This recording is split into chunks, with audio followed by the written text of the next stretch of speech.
Hello friends, welcome back to mass English grammar. Mass English grammar में पुनः आपका एक बार स्वागत है। आज ग्रामर सीरीज के अंतर्गत हम आप सभी के लिए ले करके आए हैं past indefinite tense. Past indefinite tense क्या होता है?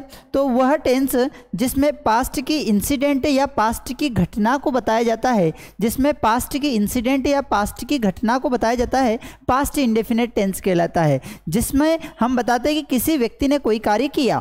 ठीक है, समझते हैं ये पास्ट इंडेफिनिट टेंस क्या होता है।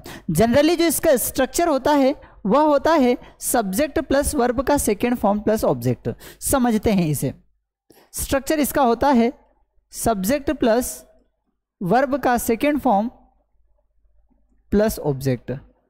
पास्ट इंडेफिनिट एक ऐसा टेंस है, एकमात्र ऐसा स्ट्रक्चर है या एकमात्र ऐसा टेंस है जिसमें वर्ब का सेकेंड फॉर्म यूज़ किया जाता है, जिसमें वर्ब का सेकेंड फॉर्म यूज़ किया जाता है। यही एकमात्र स्ट्रक्चर है। इसमें भी पॉजिटिव नेगेटिव इंट्रोगेटिव किसी स्ट्रक्चर में सेकेंड फॉर्म का यूज़ नहीं होता है।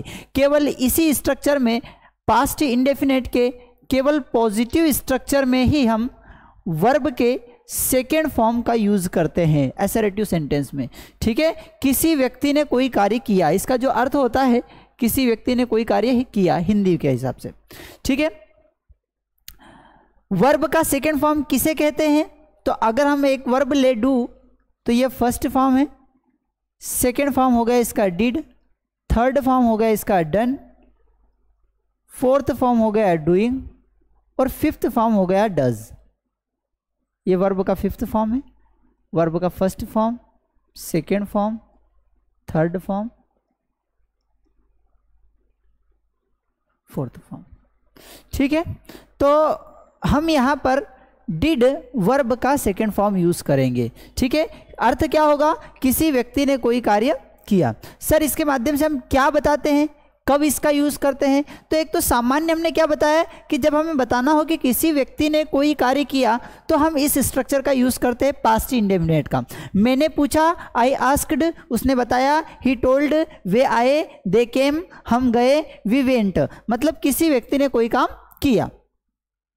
जब इसी का नेगेटिव स्ट्रक्चर बनाया जाता है तो नेगेटिव स्ट्रक्चर में हम subject plus did not plus वापिस वर्ब का फर्स्ट फॉर्म हो जाएगा। ध्यान रखेंगे, डिड नॉट अगर यूज किया जा रहा है तो वापिस वर्ब का फर्स्ट फॉर्म हो जाएगा प्लस ऑब्जेक्ट। ठीक है, नेक्स्ट समझते हैं।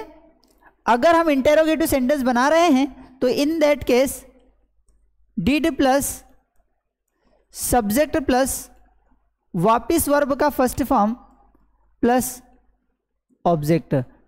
क्वेश्चन पूछ रहे हैं इसलिए क्वेश्चन मार्क का यूज किया जाएगा। इंटेरोगेटिव नेगेटिव की बात करेंगे तो दो तरीके से बोला जा सकता है, did plus subject plus not plus verb का first form plus object. Hindi medium जो स्टूडेंट्स हैं उनके लिए ये बड़ा ही आसान सा कॉन्सेप्ट है। किसी व्यक्ति ने कोई कार्य किया, ठीक है, नहीं किया, क्या कर रहा है और क्या नहीं कर रहा है। ठीक है, अगर हम कॉम्पिटिटिव पॉइंट ऑफ व्यू से अगर हम इसकी बात करें तो इसका यूज हम कब करते हैं? तो जब हमें कोई पास्ट की इवेंट या इंसिडेंट बताना हो, जब कोई पास्ट की इवेंट या इंसिडेंट बताना हो तो हम इस स्ट्रक्चर का यूज करते हैं। हमारे पास कुछ वर्ब्स ऐसी है जैसे subject plus be plus object. ये जो बी वर्ब है इसका हम जब सेकेंड फॉर्म यूज करते हैं तो सेकेंड फॉर्म में सब्जेक्ट प्लस वॉज या वर प्लस ऑब्जेक्ट होता है। यह भी बी का सेकेंड फॉर्म है जो पास्ट में यूज किया जाता है। एक और वर्ब है हमारे पास subject plus have, to have जिसको बोला जा सकता है, इसको हम कहते हैं टू बी। टू बी का सेकेंड फॉर्म जो होता है वो वॉज वर होता है, ये कहलाएगा to have. To have plus object, जो टू हैव का सेकेंड फॉर्म होगा वह होगा subject plus had plus object.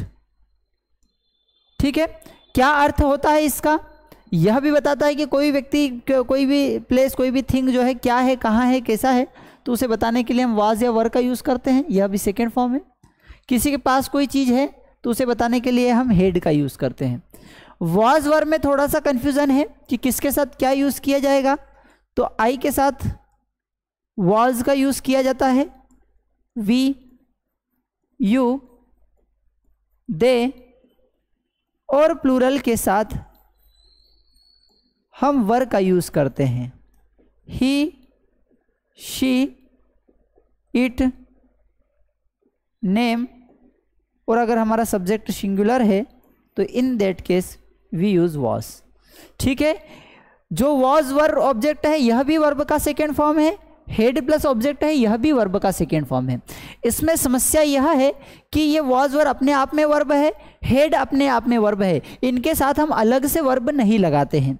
ठीक है, इसके पहले वाली जो स्लाइड हमने देखी है इसमें जिसमें कहा है कि सब्जेक्ट प्लस वर्ब का सेकेंड फॉर्म, तो सभी सब्जेक्ट के साथ केवल वर्ब का सेकेंड फॉर्म यूज किया जाएगा, क्योंकि यहां पर हमारे पास दूसरा विकल्प नहीं है, दूसरा ऑप्शन नहीं है।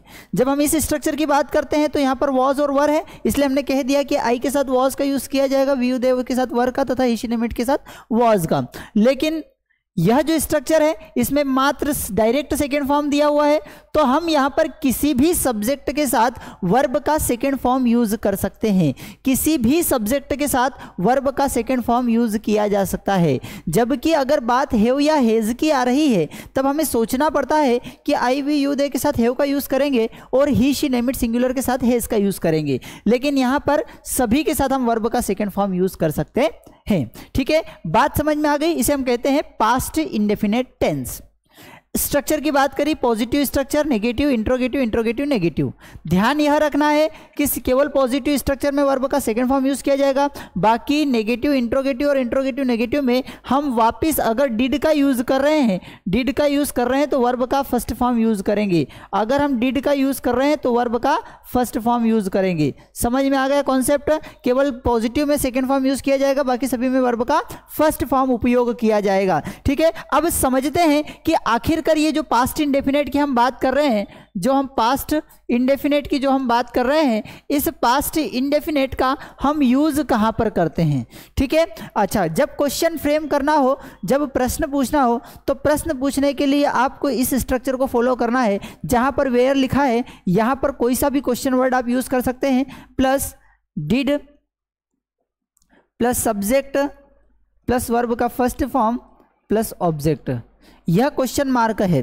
ठीक है, क्वेश्चन किसी से पूछना है, किससे रिलेटेड, पास्ट इंडेफिनेट से। वह कहाँ गया, वेयर डिड ही गो, आपने क्या खाया, व्हाट डिड यू ईट, आपने क्या सोचा, व्हाट डिड यू थिंक। तो इस तरीके से हम क्वेश्चन वर्ड्स में सबसे पहले हमें क्वेश्चन वर्ड का यूज करना है, फिर जो इंटेरोगेटिव सेंटेंस है it means did, subject, verb का फर्स्ट फॉर्म प्लस ऑब्जेक्ट, जब कभी भी क्वेश्चन फ्रेम करने के लिए आए। अब हम समझते हैं कि ये पास्ट इंडेफिनेट का यूज क्या होता है, कहां पर इसका उपयोग किया जाता है। पहला रूल समझेंगे कि टू एक्सप्रेस हैबिचुअल और regular action in the past. अगर कोई व्यक्ति कोई काम पास्ट में करता था, उसकी आदत थी, उसका हैबिचुअल एक्शन था, तो उस समय भी हम वर्ब का सेकेंड फॉर्म यूज करते हैं। जैसे शी ऑलवेज एडवाइज्ड मी, उसने हमेशा एडवाइस दी मुझे। ठीक है, she always spoke the truth, उसने हमेशा सत्य बोला, है ना। आई नेवर टच्ड वाइन, मैंने कभी शराब को हाथ नहीं लगाया। ही ऑलवेज कैरीड एन अम्ब्रेला, वो अपने साथ हमेशा अम्ब्रेला ले जाता था या ले गया। ठीक है, क्या पहचान है इसकी, तो इसकी पहचान यह है कि पास्ट इंडेफिनेट का उपयोग करना है हमें, तो कुछ हिंट्स दे समझना है कि अगर किसी सेंटेंस में ऑलवेज लिखा हुआ आ गया तो वहां पर दो स्थिति बनेगी, या तो अगर प्रेजेंट की बात है तो वर्ब का फर्स्ट फॉर्म लगेगा, और अगर पास्ट की बात है तो वर्ब का सेकेंड फॉर्म लगेगा।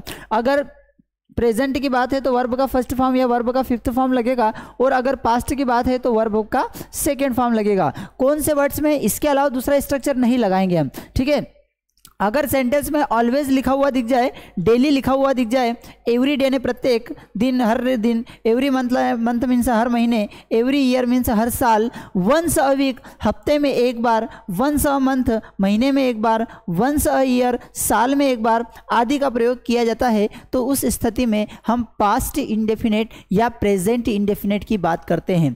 प्रेजेंट इंडेफिनेट मतलब वो प्रेजेंट की बात होगी, पास्ट इंडेफिनेट मतलब पास्ट की बात होगी। प्रेजेंट इंडेफिनेट में वर्ब का फर्स्ट फॉर्म या फिफ्थ फॉर्म यूज करेंगे और पास्ट इंडेफिनेट में वर्ब का सेकेंड फॉर्म यूज करेंगे। नेक्स्ट समझते हैं, to express a past action, किसी पास्ट की एक्शन या इवेंट घटना को बताना हो तब भी हम पास्ट इंडेफिनेट का यूज करते हैं। आई सा, मैंने देखा, यह क्या है मित्रों, यह है वर्ब का सेकेंड फॉर्म, इसलिए यह है पास्ट इंडेफिनेट। आई सा मेनी मूवीज, मैंने बहुत सारी मूवीज देखी। ड्यूरिंग कॉलेज डेज, कॉलेज के दिनों में, ये जो ड्यूरिंग है ना, यह ड्यूरिंग है, प्रेपोजिशन है। क्या है? प्रेपोजिशन है।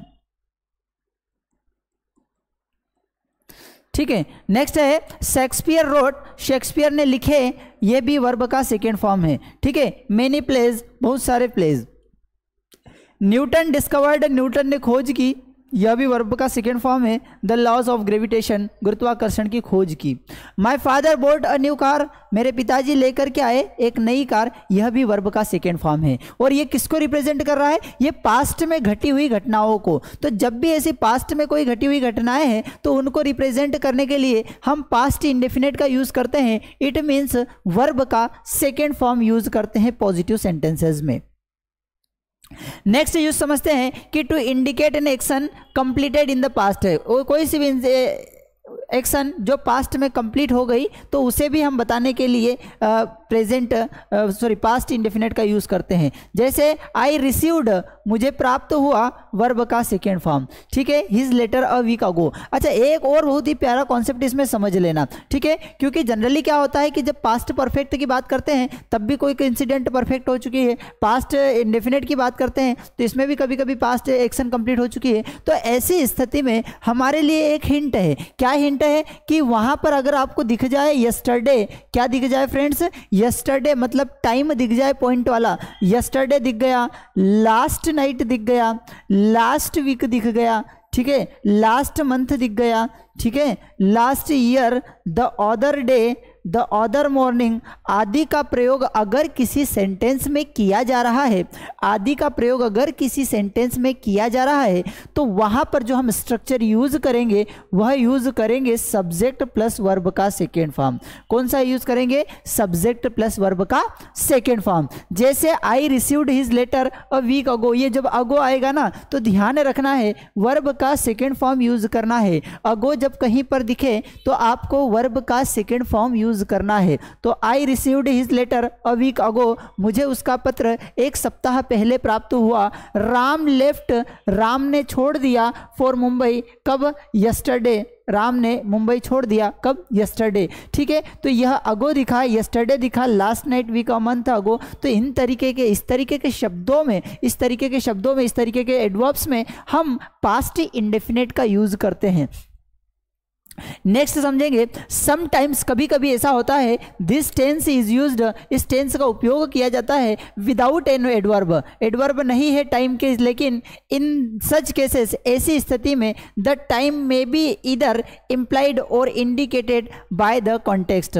कभी कभी क्या होता है कि आपको स्पष्ट नहीं दिखेगा कि यहाँ पर कोई समय का उपयोग किया, कि यस्टरडे का उपयोग किया, कि अगो का यूज़ किया, लेकिन फिर भी कहीं ना कहीं वहाँ पर समय दिया हुआ रहता है। यह समय किससे इंडिकेटेड होता है? यह समय इंडिकेटेड होता है किसी कॉन्टेक्स्ट के द्वारा। जैसे कि बाबर डिफीटेड राणा, बाबर ने राणा को हरा दिया था, राणा सांगा एट कानवा। तो ये जो कानवा है क्या है? ये एक इंडिकेटेड बाय द कॉन्टेक्स्ट, ये कानवा वाला क्या है? एक कॉन्टेक्स्ट है जो कि कहीं ना कहीं पास्ट को रिप्रेजेंट कर रहा है। ठीक है, तो इनसे भी हम वर्ब के सेकेंड फॉर्म से यूज करते हैं। रोहित पास्ड, रोहित ने पास कर लिया हिज मेट्रिकुलेशन, अपना जो 10th का एग्जाम था वो पास कर लिया। ठीक है, तो यह भी एक पास्ट की इंसिडेंट है, इसमें टाइम नहीं दिया हुआ है, लेकिन फिर भी हम वर्ब का सेकेंड फॉर्म, क्योंकि ये मेट्रिकुलेशन मतलब 10th की बात हो रही है, कहीं ना कहीं ये भी एक कॉन्टेक्स्ट है।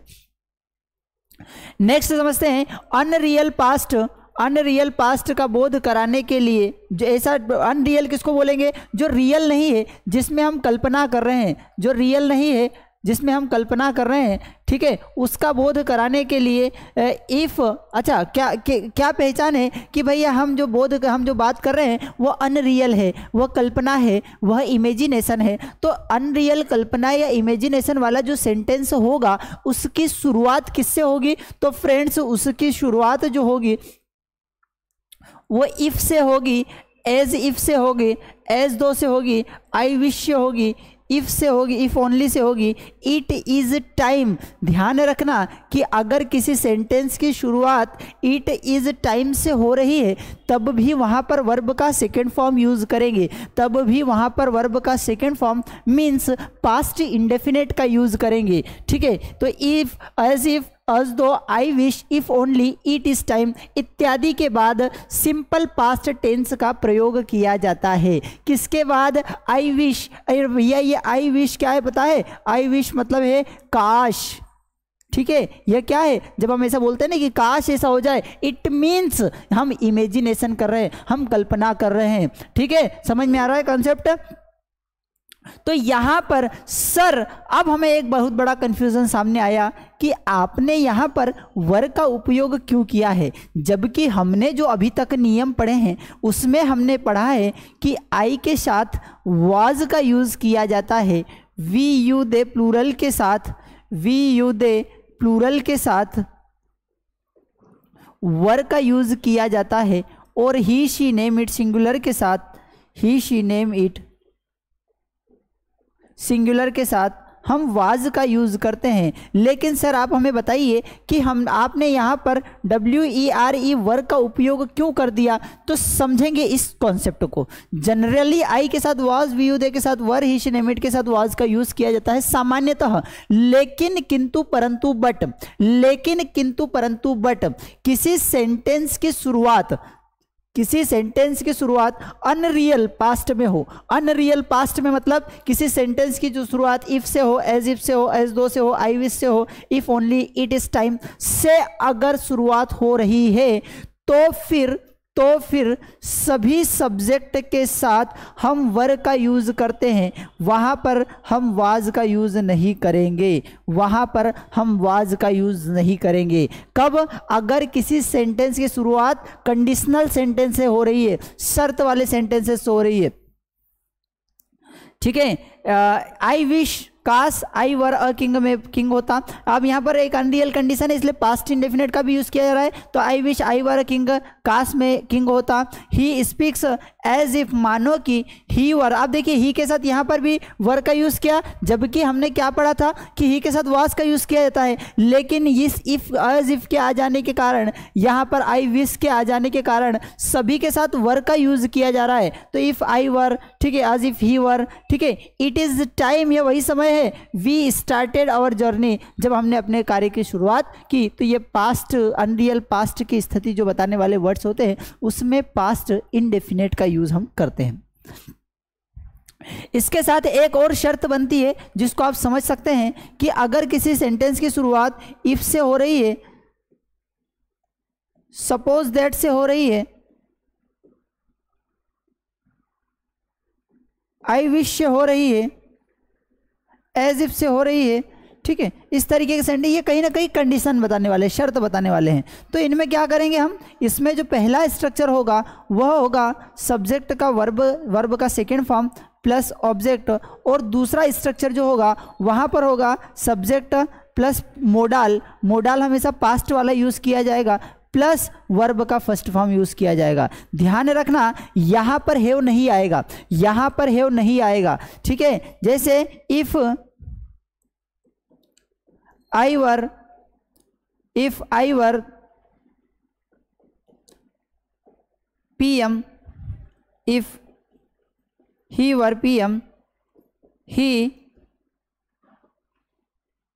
वुड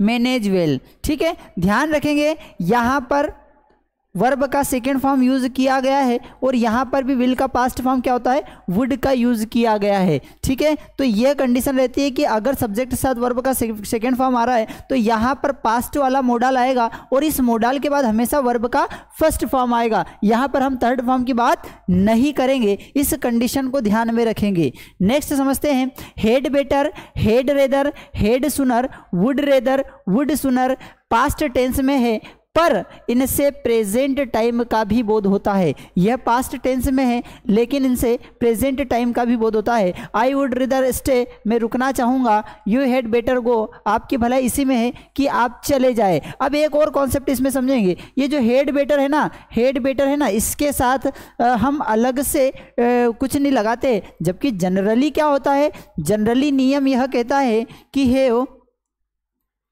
हैज और हेड के साथ वर्ब का थर्ड फॉर्म यूज किया जाता है। जनरली नियम क्या कहता है कि हैव, हैज और हेड के साथ वर्ब का थर्ड फॉर्म यूज किया जाता है, लेकिन जब हेड बेटर आ जाए, जब हेड बेटर आ जाए तो हेड बेटर में हम केवल वर्ब का फर्स्ट फॉर्म लगा देते हैं। हेड बेटर में हम केवल वर्ब का फर्स्ट फॉर्म लगाते हैं। यहाँ पर ना तो थर्ड फॉर्म लगाते हैं और ना ही टू के साथ वर्ब का फर्स्ट फॉर्म लगाते हैं। ठीक है, तो head better, head rather, head सुनर, वुड रेदर, वुड सुनर पास्ट टेंस में है और लेकिन से प्रेजेंट का भी बोध होता है। जनरली हम हैव, हैज, हेड के साथ वर्ब का थर्ड फॉर्म लगाते हैं, लेकिन हेड बेटर के साथ वर्ब का फर्स्ट फॉर्म यूज किया जाता है। ठीक है, नेक्स्ट समझते हैं पास्ट कॉन्टिन्यूअस टेंस।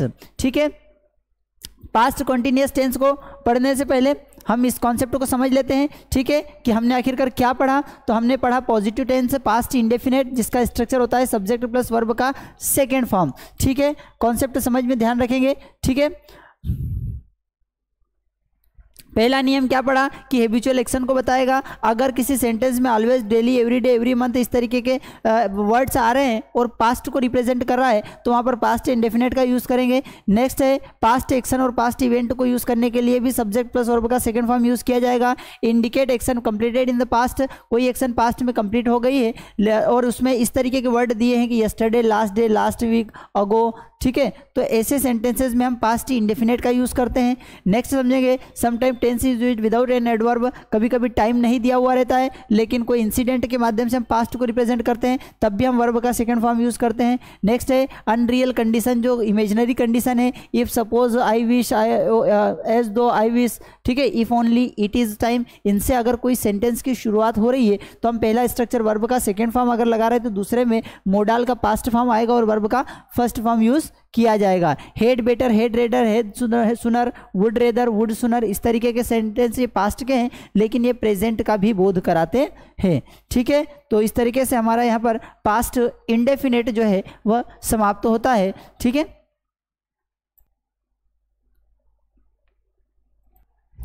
अब इसमें क्वेश्चन जो आते हैं वो किस तरीके से आते हैं समझते हैं इसको थोड़ा सा।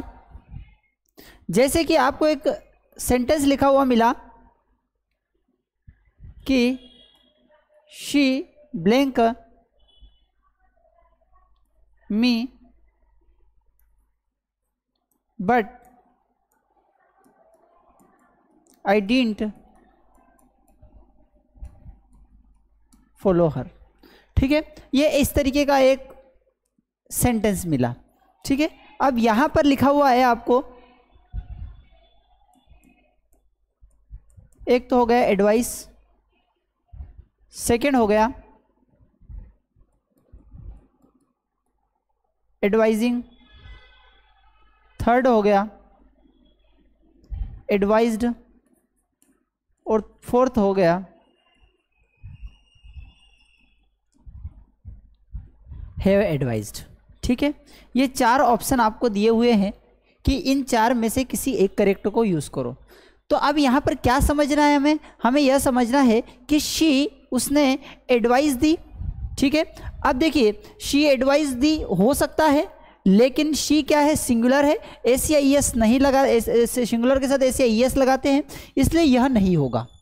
ठीक है, नेक्स्ट है she advising me, direct continuous आया है, सब्जेक्ट के बाद डायरेक्ट कॉन्टिन्यूअस वर्ब का आईएनजी फॉर्म यूज़ नहीं किया जाता है, सब्जेक्ट के बाद एम इज आर आता है और उसके बाद हम वर्ब का आईएनजी फॉर्म यूज़ करते हैं, या फिर सब्जेक्ट के साथ वाज वर्ब के साथ हमें आईएनजी फॉर्म यूज़ करते हैं, सब्जेक्ट के तुरंत बाद हम आईएनजी फॉर्म यूज़ नहीं करते, इसलिए यह भी गलत हो जाता है। नेक्स्ट है शी एडवाइज्ड मी, ठीक है, उसने मुझे एडवाइस दी, और शी हैव एडवाइज्ड मी, और उसने मुझे एडवाइस दे दी है। अब ये दो में डिफरेंस है, दोनों का यूज़ किया जा सकता है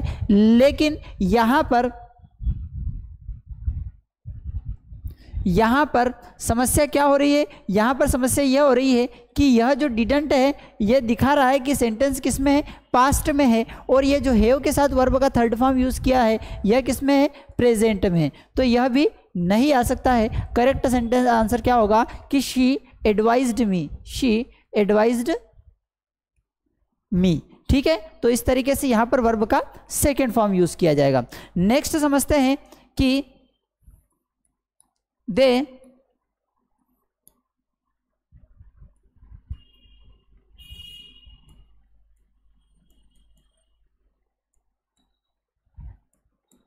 ठीक है, दे ब्लैंक अस 2 months अगो। एक वर्ब हमने यूज करी इन्फॉर्म,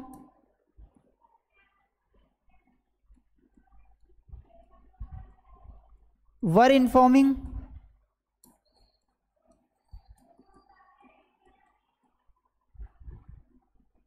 हेड इन्फॉर्म्ड। ठीक है, या फिर केवल इन्फॉर्म्ड।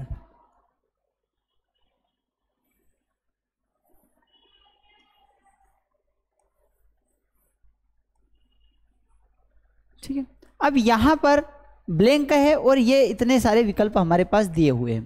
पहला अगर हम यूज करना चाहें कि दे इन्फॉर्म अस, तो यह प्रेजेंट टेंस के माध्यम से करेक्ट हो सकता है, पर 2 months अगो मतलब 2 महीने पहले की बात है, और पहले की बात प्रेजेंट में कैसे होगी, पहले की बात तो पास्ट में होगी। ठीक है, तो इसका उपयोग नहीं किया जा सकता है।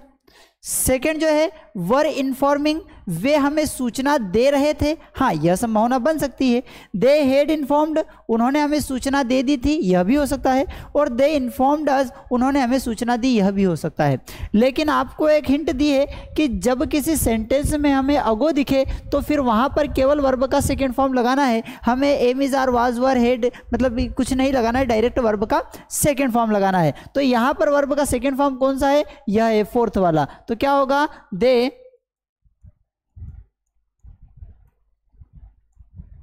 इन्फॉर्म्ड अस। ठीक है, नेक्स्ट समझेंगे she if you blank me I would study. ठीक है, if you blank me I would study. यहां पर विकल्प आपके लिए है टीच, टॉट,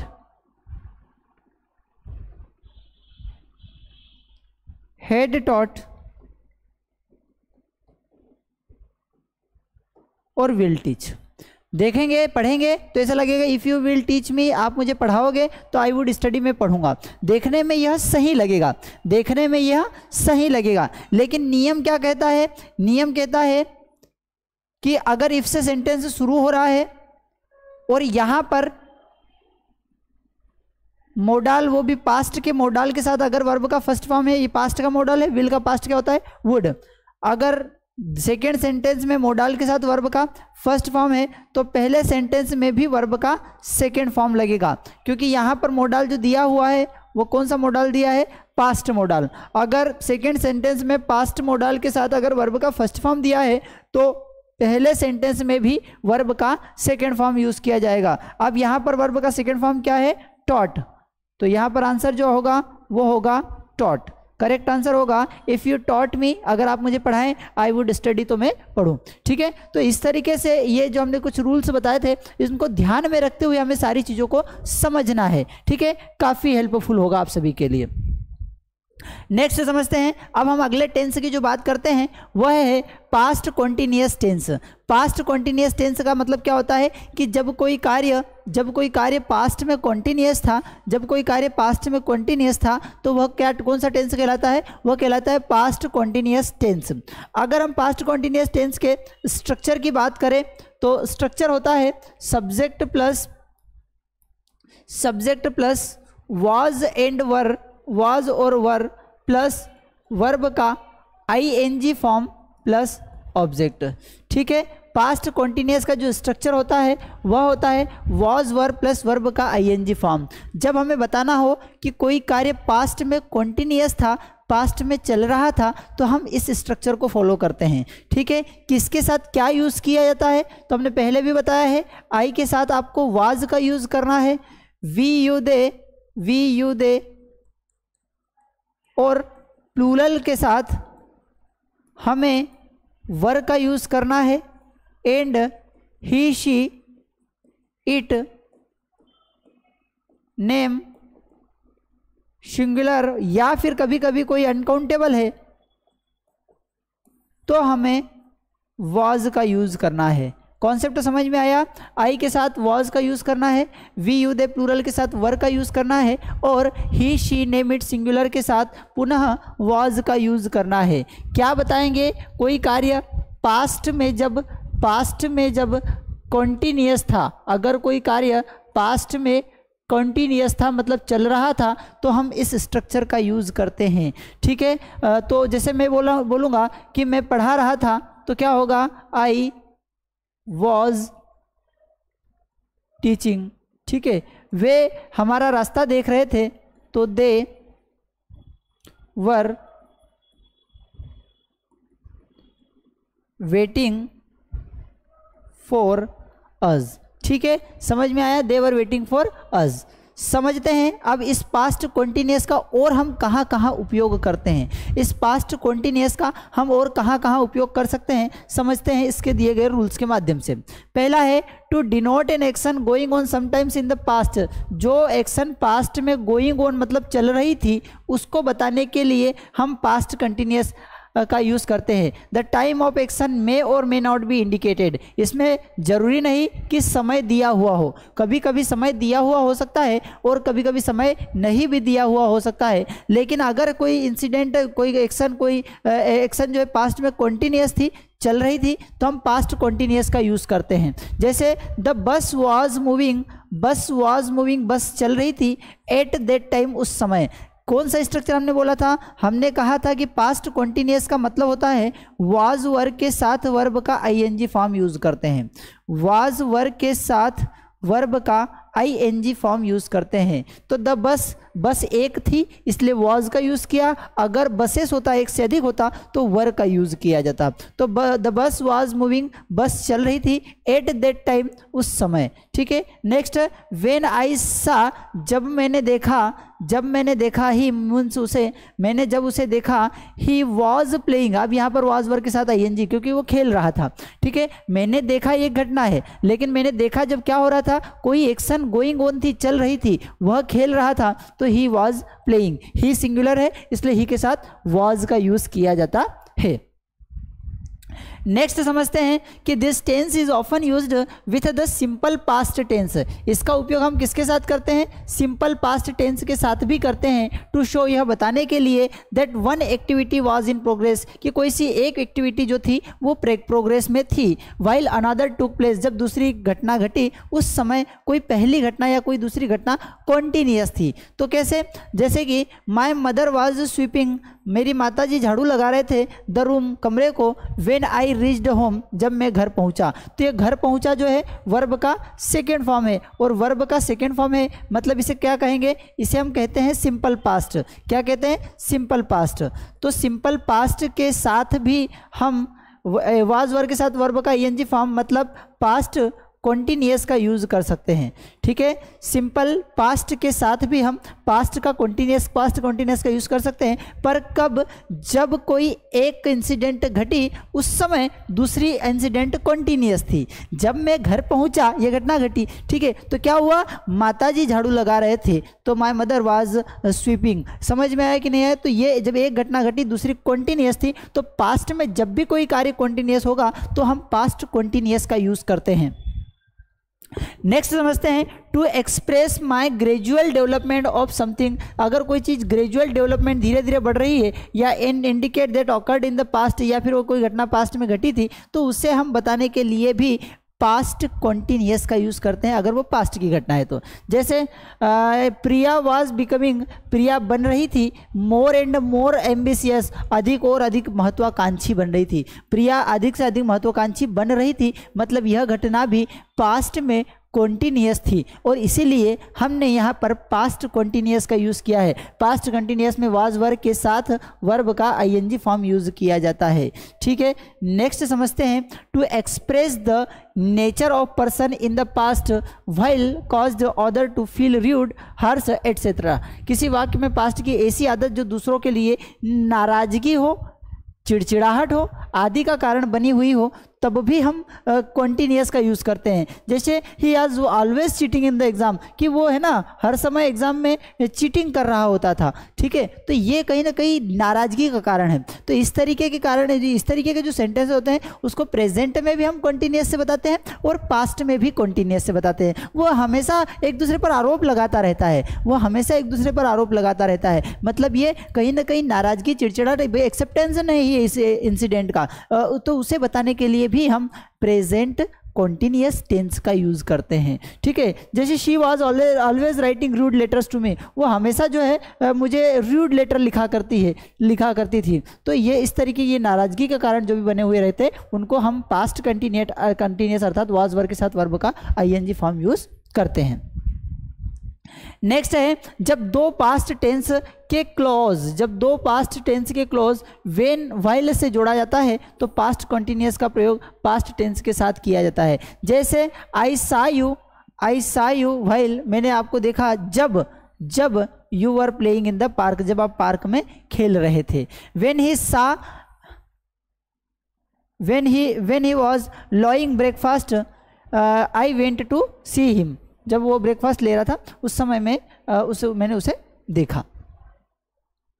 ठीक है, तो हमने आज जो बात करी वो पास्ट इंडेफिनेट और पास्ट कॉन्टिन्यूअस टेंस के बारे में हमने बात करी। पास्ट इंडेफिनेट और पास्ट कॉन्टिन्यूअस टेंस के बारे में हमने बात करी। हाँ, अगर आप किसी भी कॉम्पिटिटिव की एग्ज़ाम की तैयारी कर रहे हैं, आप एसएससी, व्यापम, एनडीए, एसएससी, ठीक है, केट, सेट, ठीक है, और किसी भी तरीके की कॉम्पिटिटिव की अगर आप तैयारी कर रहे हैं और आपको ग्रामर की आवश्यकता है, तो यह हमारा ग्रामर का इंग्लिश ग्रामर कोर्स है जिसमें लगभग हमने सभी एग्ज़ाम्स को कवर कराने की कोशिश की है। ठीक है, लगभग सारी एग्ज़ाम्स कवर कराई गई है। ठीक है, इसमें प्रीवियस ईयर्स के अलग अलग एग्जाम्स में पूछे गए क्वेश्चंस भी शामिल हैं। ठीक है, प्रैक्टिस शीट्स और नोट्स भी आपको मिल सकते हैं। ठीक है, बेसिक टू एडवांस ग्रामर आपको मिल सकती है। ठीक है, तो यह हमारा एक all in one English grammar course है जिसमें लगभग सारी एग्जाम्स को हमने कवर कराने की कोशिश की है। सर हमें यह कोर्स कहाँ से मिल सकता है? तो आप गूगल प्ले स्टोर पर जा करके मास स्टडी ऐप डाउनलोड कर सकते हैं। वहाँ पर हमारे अलग अलग कोर्सेज की जानकारी आपको मिल सकती है। आप अपनी सुविधा के हिसाब से देख सकते हैं कि कौन सा आपके लिए ठीक है। ठीक है, दूसरा है, अगर आप स्पोकन इंग्लिश को थोड़ा सा इंप्रूव करना चाहते हैं, ठीक है, तो हमारा एक बेस्ट स्पोकन इंग्लिश का कोर्स भी आपको मास स्टडी ऐप पर मिल जाएगा, जहां पर 0 लेवल से हीरो लेवल तक आपको सिखाया जाएगा, शून्य से शिखर की यात्रा तय कराई जाएगी। ठीक है, तो इसमें लगभग 6 मंथ का ड्यूरेशन रहेगा, बेसिक्स टू एडवांस इंग्लिश रहेगी, बहुत सारे कॉन्सेप्ट यहाँ पर हैं। एक्सपर्ट एडवांस बेच भी आपके लिए लेकर के आए हैं कि अगर आपको लग रहा है कि नहीं हमने बेसिक तो पूरा कंप्लीट करके रखा है, हम थोड़े से एक्सपर्ट लेवल पर बनना चाहते हैं, तो वह भी बेच हमारी अवेलेबल है जिसमें रेगुलर बेस पर डिबेट कराया जाएगा, इंटरव्यू प्रिपरेशंस करवाई जाएगी, एडवांस लेवल के कन्वर्सेशंस रहेंगे। ठीक है, नेक्स्ट अगर हम बात करें तो बच्चों के लिए भी हमारी क्लासेस चलती है जो आपको मास स्टडी ऐप पर ही मिल जाएगी। ठीक है, इसका भी 3 महीने का ड्यूरेशन रहेगा, लाइव कन्वर्सेशंस होते हैं, इसमें पर्सनल अटेंशन दिया जाता है हर बच्चे पर। ठीक है, अगर आपको लग रहा है कि सर हमारा सब कुछ तो ठीक है लेकिन बोलते समय हम अटक जाते हैं वोकेब के कारण, हमारे वर्ड्स नहीं है हमारे पास मिलते हैं हमको, तो हमारा एक स्पेशल वोकेबुलरी बूस्टर का एक कोर्स रहता है। ठीक है, तो यह भी आप डाउनलोड कर सकते हैं, लगभग जिसमें 5000 वर्ड्स, ऐसे वर्ड्स हमने उसमें इंक्लूड करने की कोशिश की है जो हमारी डे टू डे लाइफ में यूज़ किए जाते हैं। ठीक है, ईडियम्स, फ्रेज, वन वर्ड, सारी चीज़ें आपको मिलेगी वहाँ पर। अगर आपको लगता है कि नहीं सर हमने कई बार क्लासेस ज्वाइन करने के लिए कोशिश करी, कई बार हम क्लासेस में गए भी, लेकिन बहुत सारे लोग वहाँ पर बैठे हुए रहते हैं तो हमें बोलने में समस्या आती है। ठीक है, हम बोल नहीं पाते हैं। ठीक है, फिर हमारे पर्सनल अटेंशन नहीं कोई दे पाता है, ध्यान नहीं दे पाता है, तो आपको अगर ऐसी समस्या है तो आपके लिए हम लेकर के आए हैं पर्सनल इंग्लिश ट्रेनर, जहाँ पर आप रहेंगे और आपके टीचर रहेंगे। ठीक है, आप उनसे कम्युनिकेट कीजिए, वो आपके हर चीज़ को नोटिस करेंगे, जहाँ पर भी आप गलती कर, जहाँ पर भी इंप्रूवमेंट की संभावना रहेगी वो आपको बताते रहेंगे समय समय से। ठीक है, और आप भी पर्सनल डाउट्स सारे पूछ सकते हैं हमारे पर्सनल इंग्लिश ट्रेनर से। सर ये सारी चीज़ें कहाँ पर मिलेगी? तो भैया मास स्टडी ऐप पर आपको सारी चीज़ें मिल जाएगी। आप हमारी एक स्पोकन इंग्लिश को फुल्ली डेडिकेटेड एक बुक हमने डिज़ाइन की है, तो वह भी आप डाउनलोड कर सकते हैं, वह भी आप प्राप्त कर सकते हैं मास स्टडी ऐप से, जहां पर कंप्लीट स्पोकन इंग्लिश का पूरा अधिक से अधिक हमने मटेरियल उसमें इंक्लूड करने की कोशिश की, ताकि आपसे कोई चीज़ छूट न जाए। ठीक है, अगर आपको थोड़ा सा ठीक ठाक लगा हो तो आप लाइक, शेयर और सब्सक्राइब कर सकते हैं, ताकि अधिक से अधिक लोगों तक कॉन्सेप्ट पहुँचे। Thank you.